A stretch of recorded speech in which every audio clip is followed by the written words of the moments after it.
Hello বন্ধুরা, good morning. তোমরা কেমন আছো? আমি মনিকা ব্লগ অ্যান্ড লাইফস্টাইল চ্যানেলে তোমাদেরকে অনেক অনেক অনেক স্বাগত জানিয়ে আজকে সকাল থেকে নতুন একটা ভিডিও শুরু করছি। স্কিপ না করে পুরো ভিডিও দেখতে থাকো, আশা করি ভালো লাগবে।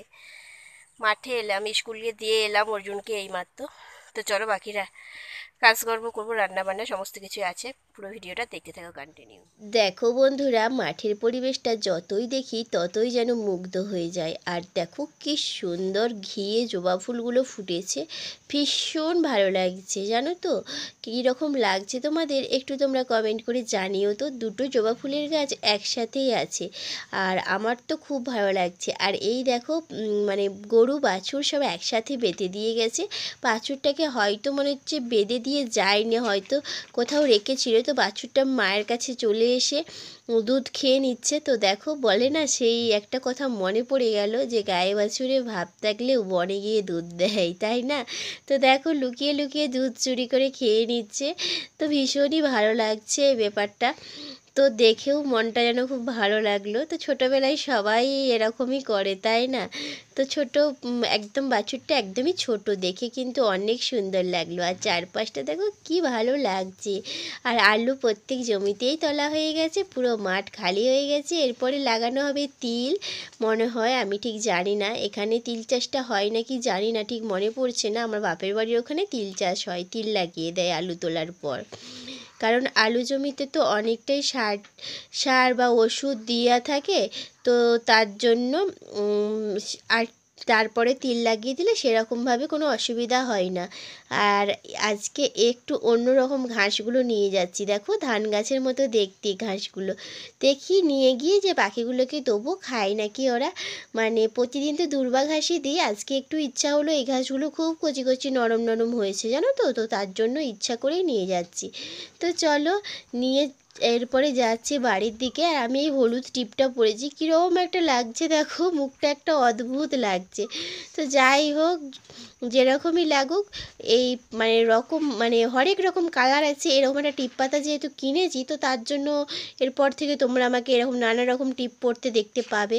আর এখানটায় কাদাটা দেখো, একদম পুরো কাদা, ঘরের চারপাশে রাস্তা দিয়ে যাওয়াই যাচ্ছে না, এত পরিমাণ কাদা।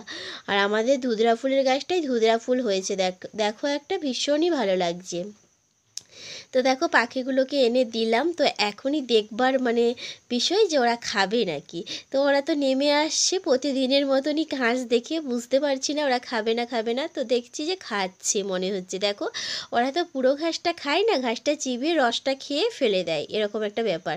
তো দেখছি দুজনাই খাচ্ছে। দেখো প্রথমে তো দুর্বা ঘাসটাই খাচ্ছে, দুটো একটা ওর সাথে দুর্বা ঘাসও আছে, জানি না কি করবে, খাবে না খাবে না। আর বেশিক্ষণ ক্যামেরা নিয়ে থাকবো না, তাহলে ওদের খাবার আবার অসুবিধা হবে। দেখো চলে যাচ্ছে। আর আমি আজকে যত রাজ্যের বিছানার চাদর, মশারি, সমস্ত কেথা, সমস্ত কিছু রোদ্রের মধ্যে দিয়েছি। আর রোদ তো একবার করে আসছে আবার চলে যাচ্ছে। আর সমস্ত কিছু আমি মাখিয়ে রেখেছি কাচবার জন্য। আর এগুলোকে কীরকমভাবে ঝাড়ছি দেখো, যেহেতু প্রচুর পরিমাণে ধুলো হয়ে গেছে, তো তার জন্য রোদ্রে দিলে ধুলোটা চলে যায়, তো তার জন্য একটু ঝেড়েও নিচ্ছি দেখো। তো ভাবছি যে রোদটা হলে ভালো হবে, এগুলো সব শুকিয়ে যাবে। তো ভগবানের কৃপা রোদ দিয়েছে জানো তো, রোদ না দিলে একদম সত্যি মনটা খারাপ হয়ে যেত। আর অর্জুন কালকে সন্ধেবেলা দুধ ফেলে দিয়েছিল এগুলোর মধ্যে, তো তার জন্যই। তো চলো আমার এগুলো ঝাড়া হয়ে গেল, এখন এরপরে আমি রান্না বান্নাটা বসিয়ে দিই, নাহলে অনেকটাই বেলা হয়ে যাবে। আর আজকে রান্না করছি আলু পোস্ত।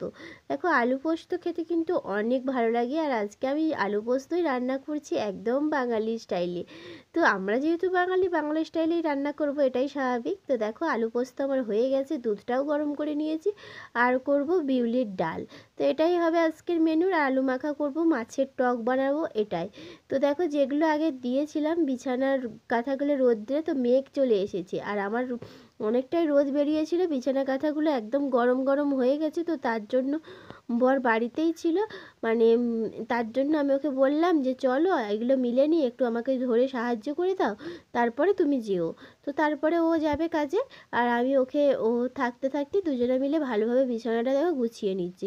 একটু ক্যাথার ব্যাপার তো, একটু ধরে দিলে ভালো সুবিধা হয়, যেহেতু প্রচুর বড় বড় জিনিস আর এই মাথা থেকে ও মাথা পর্যন্ত লাগে বিছাতে, তো তার জন্য। তো যাই হোক, আমি একটু দেখো মিলে নিচ্ছি আর ও আমাকে একটু সাহায্য করে নিচ্ছে। এরকম হাতে পাতে কাজ করলে না অনেকগুলো কাজই একসাথে করা যায়, কিন্তু একা একা করলে পারা যায় না। তো আজকে যেহেতু রোদ নাই, কিন্তু গরম কিন্তু প্রচুরই আছে, তো তার জন্য গরমও লাগছে। তো গরমের মধ্যে দুজনে মিলেই কাজগুলো করে নিলাম। তো কাজটা করতে কিন্তু বেশ ভালোই লাগলো। তো চলো, ডালটাও এদিকে বসিয়ে দিয়েছি, ডালটা ফুটতে থাকুক, ডালটা ফুটে গেলেই নামিয়ে নেবো। তো এরপরে আমি বেরিয়ে পড়লাম অর্জুনকে স্কুলে আনতে। যেহেতু মেঘ করেছে, তো তার জন্য একটা ছাতা নিয়েই বেরালাম। যদি বৃষ্টি চলে আসে রাস্তায়, তাহলে ছাতাটা মিলে আসতে পারবো, আর নাহলে আবার দাঁড়িয়ে থাকতে হবে। ঘরে গুচ্ছের কাজ পড়ে আছে, তো তার জন্য আর দাঁড়াবো না, একদম ছাতা নিয়ে চলে আসবো অর্জুনকে। তো এটাই ব্যাপার। তো চলো এখন ওকে নিয়ে আমি চলে আসি, তারপরে আবার আসছি তোমাদের সামনে। তো দেখো চলে এসেছি, অনেকক্ষণ হলো, সমস্ত কাজকর্ম সেরে পুজো দিয়ে খাওয়া দাওয়া হয়ে গেছে। এখন অর্জুনের জন্য ডিম সেদ্ধ করেছিলাম, তো এটাই অর্জুনকেও দিলাম, আমিও খেলাম। আর আবার বৃষ্টি চলে এসেছে বাইরে, দেখো ঝিরিঝিরি করে বৃষ্টি পড়ছে, আর আমার সমস্ত কাজকর্ম হয়ে গেছে। এরপর একবার একদম লম্বা টানা একটা ঘুম দেবো, তার আগে তোমাদেরকে একটু আবহাওয়াটা দেখিয়ে দিলাম। বৃষ্টি যেন আবার পড়তে শুরু করে দিয়েছে। তো চলো ভিডিওটা শেষ করি। তো বন্ধুরা, আমাদের খাওয়া দাওয়া হয়ে গেছে আর বাইরে মেঘ ধরে গেছে।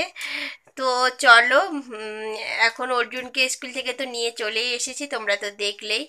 তো চলো, আজকের ভিডিওটা এই পর্যন্তই। কেমন লাগলো অবশ্যই কমেন্ট বক্সে কমেন্ট করে জানাবে। আর নতুন বন্ধুরা যারা আমার ভিডিওটি দেখছো, প্লিজ চ্যানেলটি সাবস্ক্রাইব করে পাশের বেল আইকনটি অন করে দেবে, যাতে নতুন নতুন ভিডিও আপলোড করার সাথে সাথেই তোমাদের ফোনে নোটিফিকেশান চলে যায়।